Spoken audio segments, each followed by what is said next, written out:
우리는 요즘 굳이 말씀드리지 않아도 지구온난화로 기후위기를 겪고 있는 상황이기도 한데요. 강한 햇볕을 피하기 위해 그늘막을 설치하는 것처럼 뜨거워진 지구에 양산을 씌운다면 어떻게 될까요? 이런 상상이 현실이 될 수는 있는 걸까요?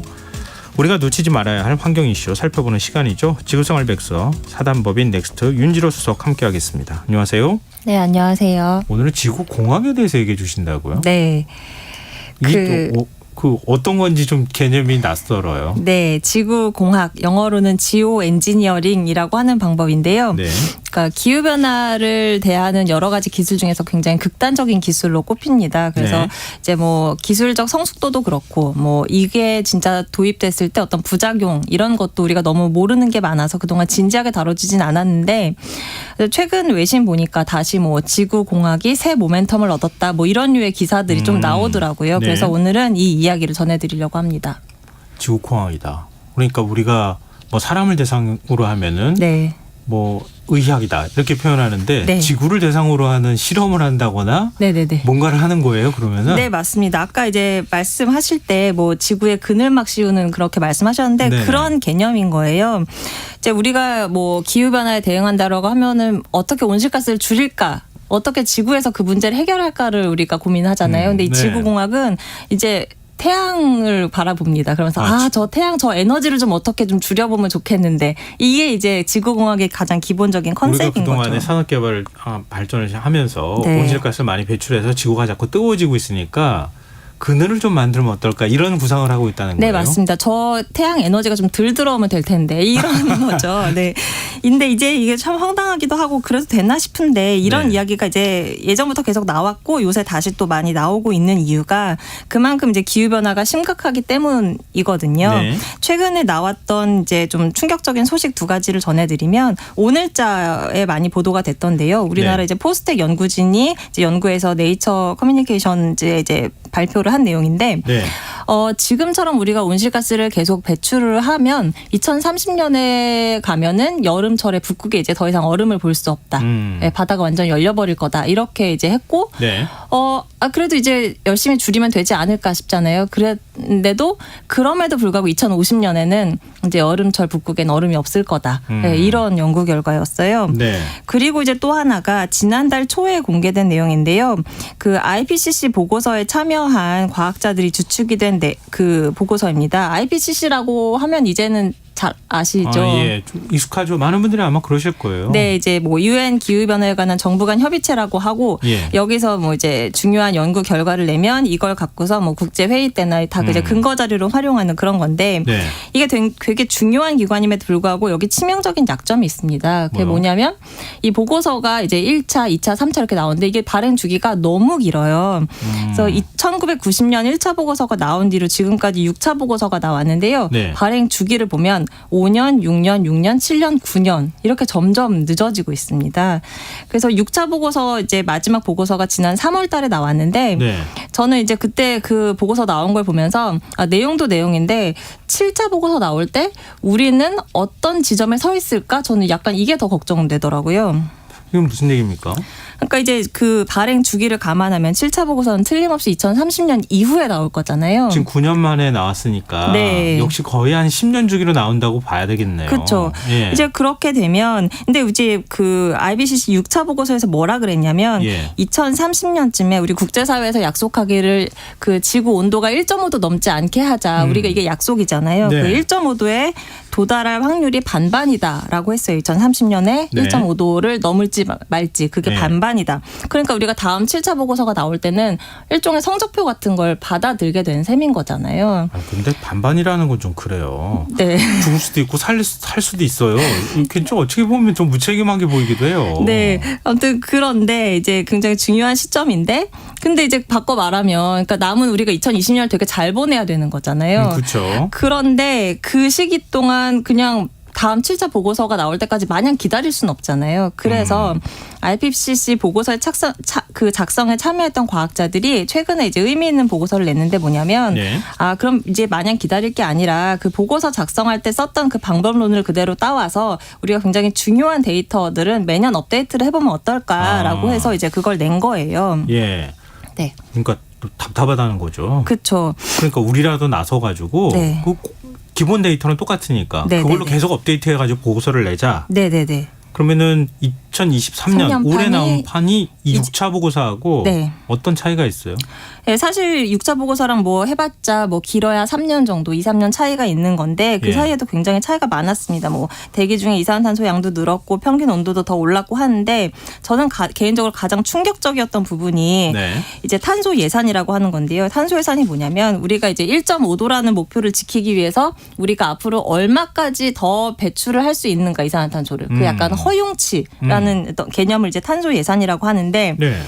6차 보고서 때는요. 우리가 이제 5천억 톤 정도 남았다. 5천억 톤까지 배출할 수 있다라고 그게 했는데 1.5도가 되는 지점이 된다. 네. 예. 근데 이제 몇 년 안 흘렀잖아요. 근데 예. 올해 요번에 나온 거에서 뭐 얼마 남았다고 했냐면 2천억 톤 남았다라고 했어요. 그러니까 겨우 한 3년 만에 예. 3천억 톤 이미 써버렸고 예. 2천억 톤으로 2100년까지 버텨야 된다라는 거예요. 2100년요? 네, 그렇죠. 말도 안 되는 거 아니에요? 그렇습니다. 그래서 이제 그렇다 보니 지구공약이라는 이런 이야기들이 스물스물 이제 나오는 거예요. 예. 지금처럼 막 국제사회가 뭐 어떻게 해보자 선언도 하고 해봤자 이게 도저히 택도 없을 것 같으니까 그럼 태양 에너지를 막아버리자 이런 건데. 아, 네네. 네, 그래서 해도 해도 안 되니까. 그렇죠. 네. 그래서 방법은 여러 가지가 있는데 대표적인 두 가지를 말씀드리면 네. 하나는 성층권에 먼지 입자를 뿌려서 태양을 반사시키는 게 있고요. 또 하나는 바다에 나가서 밝은 구름을 만드는 방법이 있습니다.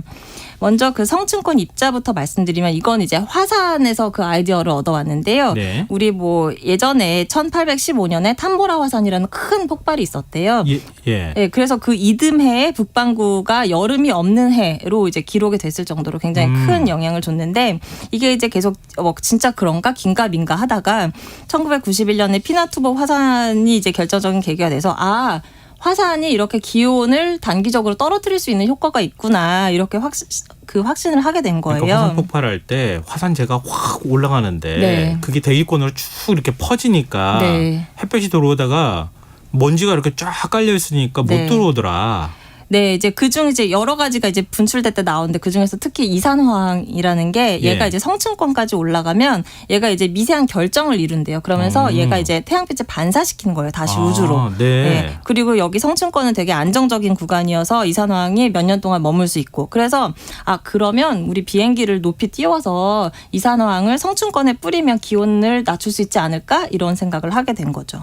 그럼 바다에서 아까 뭘 뿌린다고 하시지 않았어요? 네, 뭐 구름 맞습니다. 만든다고요? 네, 그것도 이제 앞서 말씀드린 거랑 어떻게 보면 이제 원리는 비슷한데요. 네. 이건 이제 바다에다가 배를 띄웁니다. 그러면서 배가 이제 막 가다가 바닷물을 이제 한 위로 아주 지상으로 쫙 이렇게 뿜어 올릴 수 있는 장치를 다는 거예요. 스프레이 같은 걸로? 네, 것처럼. 맞습니다. 그렇죠, 네. 그렇죠. 그래서 이제 바닷물을 하늘에 쫙 뿌리면 바닷물에 이제 물은 증발을 할 거고, 그럼 소금이 결정이 이렇게 남을 거 아니에요. 예. 그러면 그 소금 결정에 태양 복사를 또 이렇게 막 반사시키는 겁니다. 그리고 아니면 또 이제 소금 결정 자체가 응결핵 역할을 하거든요. 그냥 이제 수증기만 있다고 구름이 만들어진 건 아니고 응결핵이 있어야 이제 거기에 구름이 형성되잖아요. 그래서 얘가 이제 구름을 만들어 주는데 그 이제 구름 색깔도 중요하잖아요. 근데 이제 구름색은 입자 크기가 되게 중요하다고 해요. 그래서 예. 적절히 우리가 잘 사이즈를 만들면 굉장히 그 햇빛을 잘 반사시키는 하얀 구름을 또 만들 수 있다고 합니다. 이론적으로. 아, 그래요. 네. 그러니까 이산화탄소를 지금 제거하기도 어렵고 그런 상황이고 또 네. 앞으로도 더 많이 배출될 테니까 결국 1.5도라는 목표를 맞추기 위해선 태양빛을 차단하는 거에는 달리 방법이 없다. 그러니까 이런 기술을 이런 기술을 실용화해보자. 네. 이런 논의가 나오는데. 네. 근데 이게 이런 효과만 있을까요? 이게 지구를 대상으로 실험한다는 게 이게 상상이 잘 안 되는데요. 그렇죠. 워낙 위험하기도 하고 또 괜히 이런 기술 믿고서 감축 노력 안 하고 할까봐 이게 굉장히 그것도 되겠네요. 논란이 있는 건데, 네. 그러니까 예를 들면 이게 지구 평균 온도가 떨어진다고 하더라도 어딘가는 기온이 오를 수가 있고 또 그렇죠. 우리가 온도를 컨트롤하면 이게 또 물의 순환과도 영향이 있기 때문에 어디는 막 극한 가뭄, 어디는 막 폭우 막 이럴 수도 있고 만약에 진짜 그런 일이 벌어지면 이건 진짜 국제 또 분쟁으로 이어질 수도 있고 막 이런 상황이기 때문에 여태까지 이게 주저주저했던 건데 네. 근데 이제 작년에 좀 황당한 일이 벌어졌습니다. 뭐냐면 그 메이크 선셋이라고 하는 미국 지오 엔지니어링 스타트업이에요. 지구공학 기업이죠. 네. 근데 이 기업이 멕시코에서 풍선에다가 이산화황 그 몇 그램을 담아서 하늘로 올려보낸 거예요. 예. 작년 4월에 실험을 했는데 연말에 이게 이제 알려지게 됐습니다.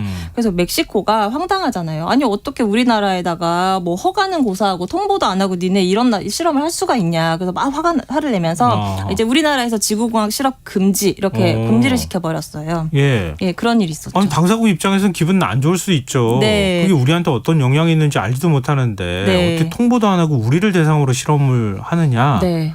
이렇게 지금 얘기를 했다는 거잖아요. 네. 그러면 도대체 이 회사는 왜 이런 걸 했을까? 예. 이제 뭐 이 논란이 되고 나서 한 인터뷰를 보면 우리는 기후 변화에 대한 관심을 촉구하기 위해서 그랬다. 뭐 이렇게 얘기를 하는데 사실은 결국 뭐 돈을 벌기 위한 것 같아요. 왜냐하면 이 사람들이 어떻게 했는지 그거를 밀착 취재한 그 인터뷰 기사 보니까 뭐 장비도 진짜 어떤 기업을 차리기 위해서 막 했다기 뭐 설비 투자라거나 한 것도 없고 뭐 네. 홈디포나 월마트 이런 데 가서 네. 그냥 막 사온 거예요. 장비도. 그리고 막 홈페이지 가보면 우리가 1g의 성층권에 주입하면 이산화탄소를 1톤 상쇄하는 효과가 있다. 그러니까 우리가 여러분 대신 이거 해줄 테니까 이거 $10에 사라. 이렇게 쿨링 크레딧이라는 이름으로 또 이걸 팔아요. 뭐 클라우드 펀딩 같은 약간 그런 느낌도 있네요. 네. 그래서 이거 누가 살까 싶은데 지구의 날에만 그 하루에만 120개 크레딧을 팔았다고 합니다. 그리고 막 실험에 썼던 그 풍선 조각도 막 99개로 나눠서 개당 $99에 팔고 뭐 이런 식으로 하는데 제가 이 황당한 에피소드를 말씀드린 이유는요. 네.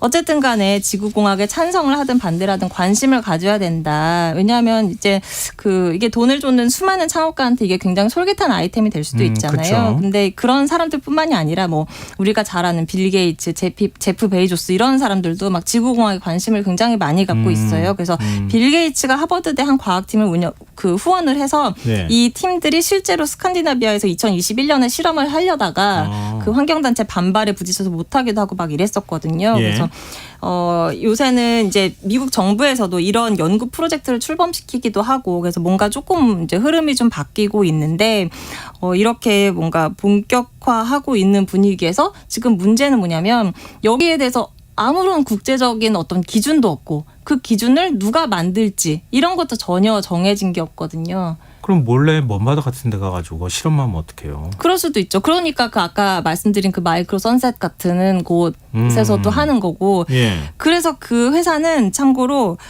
그래서 멕시코에서는 이제 못하게 됐잖아요. 예. 미국에서는 그냥 계속 하고 있어요. 아, 그래요? 그 실험을. 네. 미국 정부가 허가해 줬는지 모르겠네요. 네, 뭐 허가를 받아서 하고 있습니다. 아, 그래요? 네. 근데 이게 워낙 거시적인 거잖아요. 지구 우리가 날씨 아무리 예측한다 그래도 예측도 안 되는 건데 그 네. 지구를 대상으로 실험하는 게 이게 맞는 건가? 어딘가는 이게 극심한 부작용을 겪지 않을까 좀 걱정되는데요. 네, 맞습니다. 그래서 막 우후죽순으로 이렇게 자본이 먼저 밀고 들어오기 전에 뭔가 이거를 정말 우리가 어디까지 좀 허용을 해야 될지 이런 걸 좀 논의를 해야 되지 않을까 싶습니다. 오늘의 핵심은 여기 있는 것 같은데요. 네, 맞습니다. 이런 거 하기 전에 지금이라도 그쵸. 우리가 노력해야 됩니다. 네. 알겠습니다. 자, 지구생활백서 사단법인 넥스트 윤지로 수석과 함께했습니다. 고맙습니다. 네, 감사합니다. 김성환의 시사야 1부 순서 여기서 마무리하겠습니다. 전 11시 정각 2부에 다시 오겠습니다.